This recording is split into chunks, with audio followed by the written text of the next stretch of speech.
Crunch the numbers. Zoho ബുക്സിൻ്റെ ഈ സെഷനിൽ നമ്മൾ നോക്കുന്നത് സെയിൽസ് എന്നുള്ള മോഡ്യൂളാണ്. സെയിൽസ് മോഡ്യൂളിൽ മെയിനായിട്ട് സോഹോ ഇൻക്ലൂഡ് ചെയ്തേക്കുന്നത് കസ്റ്റമർ ക്രിയേഷൻ, അതേപോലെ തന്നെ കൊട്ടേഷൻ അല്ലെങ്കിൽ sales order creation, then invoice, ഇൻവോയ്സിൻ്റെ പേയ്മെൻറ്റ് റെക്കോർഡിംഗ്, അതേപോലെ തന്നെ സെയിൽസ് റിട്ടേൺ, ഇത്രയും കാര്യങ്ങളാണ്. അതിൽ ഫസ്റ്റ് വന്നിട്ട് ഒരു കസ്റ്റമറിനെ ക്രിയേറ്റ് ചെയ്യാനായിട്ട് ഈ കസ്റ്റമേഴ്സ് എന്നുള്ള മോഡ്യൂളിൽ നമ്മൾ ന്യൂ എന്നുള്ള ബട്ടൺ ക്ലിക്ക് ചെയ്യാം. ഇവിടെ നമ്മൾ ഫസ്റ്റ് കൊടുക്കേണ്ടത് ഈ കസ്റ്റമർ ടൈപ്പ് ബിസിനസ് ആണോ ഇൻഡിവിജ്വൽ ആണോ എന്നുള്ളതാണ്. അവിടെ നമ്മൾ ഇൻഡിവിജ്വൽ ആണെങ്കിൽ ഇൻഡിവിജ്വൽ എന്നുള്ളത് കൊടുക്കുക. അതിനുശേഷം കമ്പനിയുടെ നെയിം കൊടുക്കുക, ഡിസ്പ്ലേ നെയിം ചൂസ് ചെയ്യുക. ദെൻ കോൺടാക്ട് ഡീറ്റെയിൽസ്, മെയിൽ ഐ ഡിയും ഫോൺ നമ്പറും അവൈലബിൾ ആണെങ്കിൽ ഇവിടെ കൊടുക്കാവുന്നതാണ്. നമ്മുടെ ഈ ഒരു കസ്റ്റമർ GST രജിസ്റ്റേർഡ് ആണെങ്കിൽ നമുക്കിവിടെ റെഗുലർ അല്ലെങ്കിൽ കോമ്പോസിഷൻ സ്കീം എന്ന് കൊടുത്തിട്ട് GST നമ്പർ എൻ്റർ ചെയ്യാവുന്നതാണ്. ഇവിടെ നമ്മൾ ഗെറ്റ് ടാക്സ് പെയർ ഡീറ്റെയിൽസ് കൊടുക്കുമ്പോൾ ആ ടാക്സ് പെയറിൻ്റെ GST ഡീറ്റെയിൽസ് ഇവിടെ വരുന്നുണ്ടാവും. ഇനി അഥവാ ഇത് ഒരു അൺരജിസ്റ്റേർഡ് ഡീലറാണ്, അല്ലാന്നുണ്ടെങ്കിൽ കൺസ്യൂമർ ആണെന്നുണ്ടെങ്കിൽ നമുക്ക് കൺസ്യൂമർ എന്നുള്ളത് കൊടുക്കാം. ഇനി അഥവാ നമ്മൾ ഒരു എക്സ്പോർട്ടിലോ ഇമ്പോർട്ടിലോ ഏർപ്പെട്ടേക്കുന്ന ഒരു കൺസ്യൂമർ ആണെന്നുണ്ടെങ്കിൽ ഇവിടെ നമുക്ക് ഓവർസീസ് എന്നുള്ളത് കൊടുക്കാം. അതേപോലെ തന്നെ special economic zone, tax deductor, government ഒക്കെ ആണെങ്കിൽ ടാക്സ് ഡിഡക്റ്റർ ആയിട്ടായിരിക്കും വരുന്നുണ്ടാവുക. അതനുസരിച്ച് നമ്മൾ ഈ ഒരു GST ട്രീറ്റ്മെൻറ്റ് ചൂസ് ചെയ്യാം. അതിനുശേഷം ഈ ഒരു കസ്റ്റമർ ടാക്സബിൾ ആണോ എക്സംപ്റ്റ് ആണോ എന്ന് ചോദിക്കുന്നുണ്ട്. കറൻസി നമ്മൾ ഇവിടെയാണ് ചേഞ്ച് ചെയ്ത് കൊടുക്കേണ്ടത്.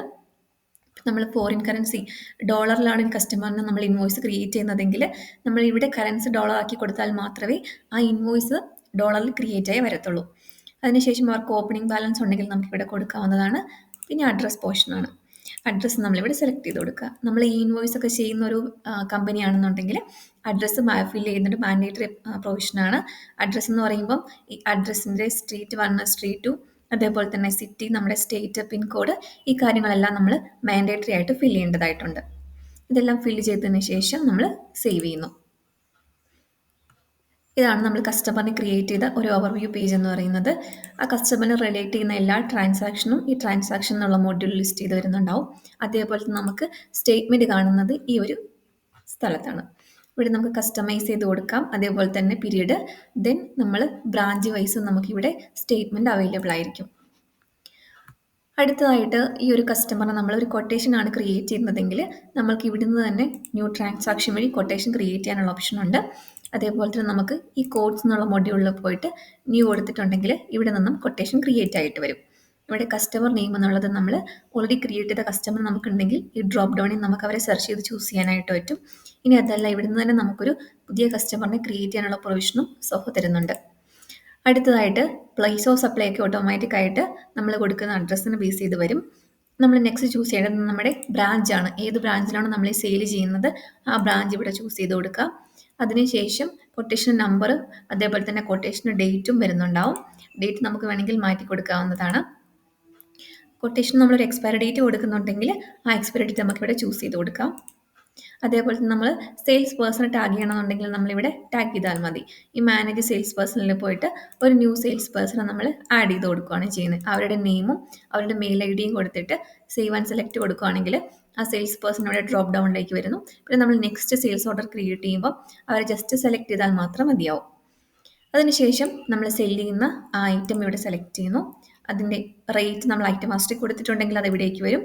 ഇവിടെ നിന്ന് നമുക്കിത് മാറ്റി കൊടുക്കാനുള്ള ഓപ്ഷനും ഉണ്ട്. GST നമ്മൾ ആപ്ലിക്കബിൾ ആയിട്ട് വന്നിട്ടുണ്ട്, CGSTയും SGSTയും. അതേപോലെ നമ്മൾ ശ്രദ്ധിക്കേണ്ട ഒരു കാര്യം, TDS ഉണ്ടെങ്കിൽ നമ്മൾ ചെയ്യേണ്ടത് ഇതാണ്. ഇവിടെ TDS എന്നുള്ള ഓപ്ഷൻ ഉണ്ടാവും. അവിടെ എത്ര പെർസെൻറ്റേജാണ് നമ്മൾ TDS കട്ട് ചെയ്യുന്നത് ആ ഒരു പെർസെൻറ്റേജ് ഇവിടെ സെലക്ട് ചെയ്ത് കൊടുക്കുക. പ്രൊഫഷണൽ ഫീ ആണെങ്കിൽ 10% കൊടുക്കുന്ന സമയത്ത് തന്നെ അവിടെ ആ ഒരു 100 മൈനസ് ആയിട്ട് നമുക്ക് കസ്റ്റമർ പേ ചെയ്യാനായിട്ട് 1080 ആയിട്ട് ഓട്ടോമാറ്റിക് ആയിട്ട് വരുന്നുണ്ടാവും. ഇതിൻ്റെ എൻട്രിയും ഓട്ടോമാറ്റിക് ആയിട്ട് പോസ്റ്റ് ആവും നമ്മളിവിടെ സെലക്ട് ചെയ്ത് കൊടുക്കുന്ന സമയത്ത്. ഇനി സേവ് ആസ് ഡ്രാഫ്റ്റ് കൊടുക്കുന്നു.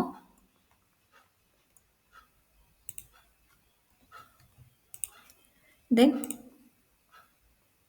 ഈ ഒരു കൊട്ടേഷൻ നമുക്ക് നമ്മുടെ കസ്റ്റമറിന് ഡയറക്റ്റ് ആയിട്ട് മെയിൽ ചെയ്യാനുള്ള ഓപ്ഷൻ ഉണ്ട്. ഇവിടെ സെൻഡ് കോഡ് എന്നുള്ള ഓപ്ഷൻ കൊടുക്കുന്ന സമയത്ത് നമ്മൾ അവരുടെ സെൻഡ് ടു എന്നുള്ള സ്ഥലത്ത് അവരുടെ മെയിൽ ID കൊടുത്തിട്ടുണ്ടെങ്കിൽ ഈ ഒരു ഫോർമാറ്റിലെ കൊട്ടേഷൻ അവർക്ക് മെയിലായി പോകുന്നുണ്ടാവും. ഇനി മെയിൽ ചെയ്യുന്നില്ല എന്നുണ്ടെങ്കിൽ നമ്മളിവിടെ മാനുവലായിട്ട് മാർക്ക് ആസ് സെൻഡ് എന്നുള്ള ഓപ്ഷനാണ് ക്ലിക്ക് ചെയ്യേണ്ടത്. ഇതാണ് നമ്മുടെ കൊട്ടേഷൻ ടെംപ്ലേറ്റ് എന്ന് പറയുന്നത്.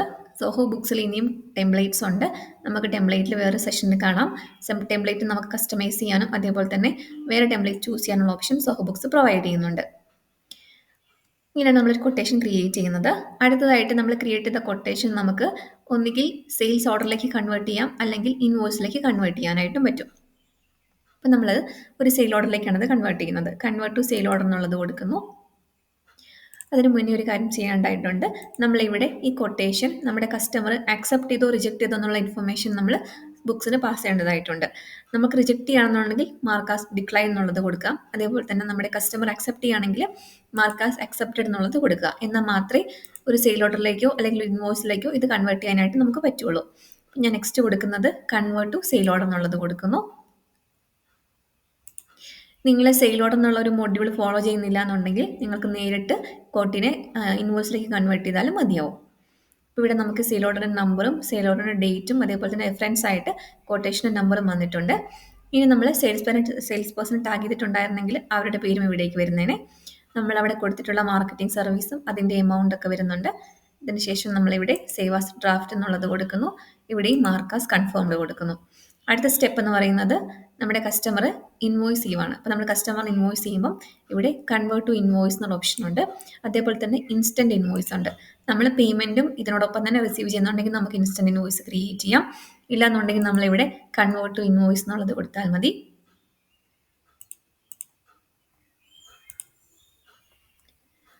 കൺവേർട്ട് ഇൻവോയ്സ് കൊടുക്കുമ്പോൾ ഇൻവോയ്സിൻ്റെ നമ്പർ വരും. അതേപോലെ തന്നെ ഇൻവോയ്സിൻ്റെ ഡേറ്റ് കറണ്ട് ഡേറ്റ് വരും. പേയ്മെൻറ്റ് ടൈംസ് നമുക്ക് ഒന്നുകിൽ കസ്റ്റമറിനെ ക്രിയേറ്റ് ചെയ്യുന്ന സമയത്ത് നമുക്ക് പേയ്മെൻറ്റ് ടൈംസ് സെറ്റ് ചെയ്ത് വെക്കാം. 30 ഡേയ്സ് ആണ് എപ്പോഴും ഈ കസ്റ്റമറിൻ്റെ ഡീൽ ചെയ്യുന്ന ക്രെഡിറ്റ് പീരീഡ് എങ്കിൽ.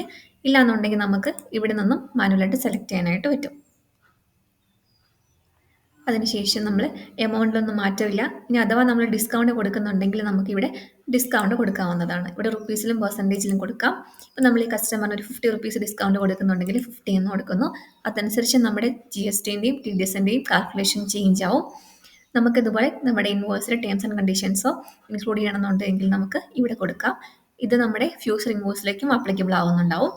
ഇനി ഇതിനോടൊപ്പം തന്നെ നമ്മൾ ഈ പേയ്മെൻറ്റ് ഇപ്പോൾ തന്നെ റിസീവ് ചെയ്യുന്നുണ്ടെങ്കിൽ ഇവിടെ നമുക്ക് I have received the payment എന്നുള്ളത് കൊടുത്തിട്ട് നമ്മുടെ അക്കൗണ്ടും സെലക്ട് ചെയ്ത് കൊടുത്തിട്ടുണ്ടെങ്കിൽ ഈ ഇൻവോയ്സിനൊപ്പം തന്നെ ഈ പേയ്മെൻറ്റും റെക്കോർഡ് ചെയ്യുന്നതാണ്.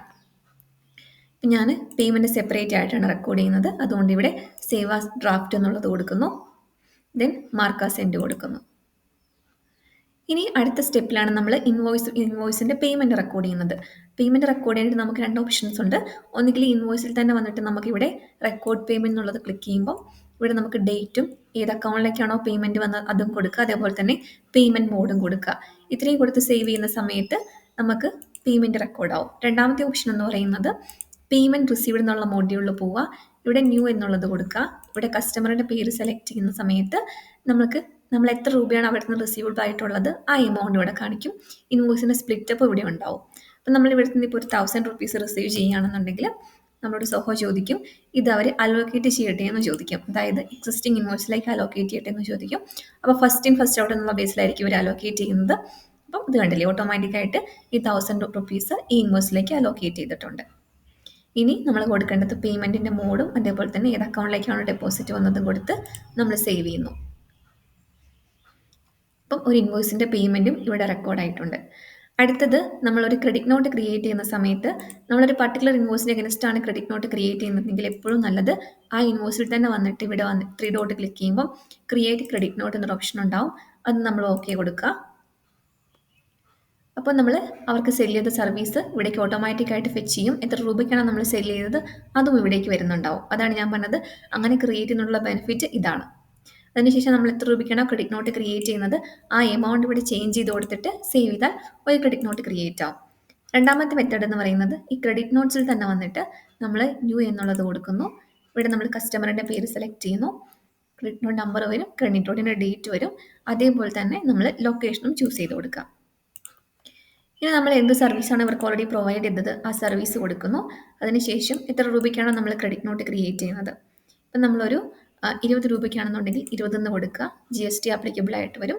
അതിനുശേഷം സേവ് ആസ് ഓപ്പൺ എന്നുള്ളത് കൊടുക്കുന്നു.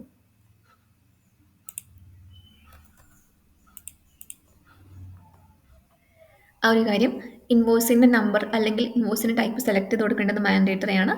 അപ്പോൾ നമ്മൾ ഓപ്പണിംഗ് ബാലൻസിനൊക്കെ എഗൈൻസ്റ്റ് ആണ് ക്രെഡിറ്റ് നോട്ട് ക്രിയേറ്റ് ചെയ്യുന്നതുണ്ടെങ്കിൽ നമ്മൾ ഇൻവോയ്സ് ടൈപ്പ് സെലക്ട് ചെയ്ത് കൊടുത്താൽ മതിയാവും. ഇവിടെ B2C ലാർജ് അല്ലെങ്കിൽ B2C അതേഴ്സ് എന്ന് പറയുന്നത്.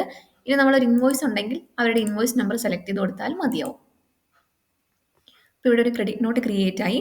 അപ്പോൾ ഈ ക്രെഡിറ്റ് നോട്ട് ക്രിയേറ്റ് ആകുമ്പോൾ പിന്നീട് 2 പോസിബിലിറ്റീസ് ആണുള്ളത്.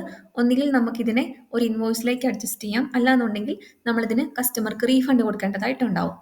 നമ്മൾ റീഫണ്ട് കൊടുക്കുകയാണെങ്കിൽ ഇവിടെ ക്ലിക്ക് ചെയ്തിട്ട് റീഫണ്ട് എന്നുള്ളത് കൊടുക്കുക. ഇവിടെ നമ്മുടെ പേയ്മെൻറ്റ് മോഡും ക്യാഷും നമ്മൾ സേവ് ചെയ്യുകയാണെങ്കിൽ അവിടെ ഒരു റീഫണ്ടിൻ്റെ എൻട്രി പോസ്റ്റ് ആവും. അപ്പോൾ ഒരു ക്രെഡിറ്റ് നോട്ട് ക്രിയേറ്റ് ആയി, അതിന് എഗൈൻസ്റ്റ് നമുക്കൊരു റീഫണ്ടിൻ്റെ എൻട്രിയും പോസ്റ്റായി. ഇനി അഥവാ നമ്മൾ റീഫണ്ട് അല്ല കൊടുക്കുന്നത്, നമ്മളതൊരു ഇൻവോയ്സിലേക്കാണ് അഡ്ജസ്റ്റ് ചെയ്യുന്നതെന്ന് വിചാരിക്കുക. അപ്പോൾ നമ്മൾ ചെയ്യേണ്ടത് അപ്ലൈ ടു ഇൻവോയ്സ് എന്നുള്ളത് ചെയ്യുക. അപ്പം നമ്മൾക്കിവിടെ അവർക്കുള്ള ഇൻവോയ്സ് ഡ്യൂ ആയി നിൽക്കുന്നത് വരും, അതിൻ്റെ ബാലൻസും വരും. ഇപ്പോൾ 26 ആണ് ഇവർക്ക് ഇൻവോയ്സ് ബാലൻസ് ഉള്ളത്. അതിൽ നമ്മൾ 20 റുപ്പീസാണ് അഡ്ജസ്റ്റ് ചെയ്യുന്നത്. അപ്പോൾ ഇവിടെ സേവ് കൊടുക്കുന്നു. അപ്പോൾ അത് ഇൻവോയ്സിലേക്ക് അലോക്കേറ്റ് ആയിട്ടുണ്ട്.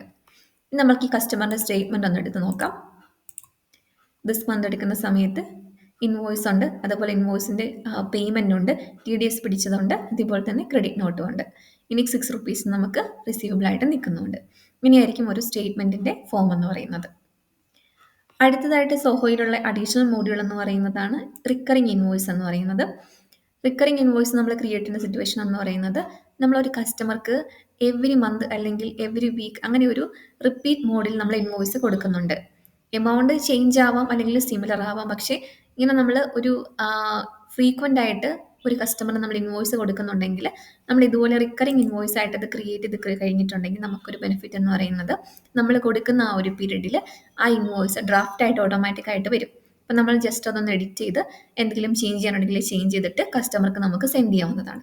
നമ്മൾ ഫ്രം സ്ക്രാച്ച് ചെയ്യുന്ന ഇൻവോയ്സ് ക്രിയേറ്റ് ചെയ്യേണ്ട കാര്യമില്ല. അതാണ് റിക്കറിങ് ഇൻവോയ്സ് എന്നുകൊണ്ട് ഉദ്ദേശിക്കുന്നത്. ഇത്രയാണ് സോഹോ ബുക്സിലുള്ള സെയിൽസ് മോഡ്യൂളിൽ സോഹോ ഇൻക്ലൂഡ് ചെയ്തേക്കുന്ന കാര്യങ്ങൾ.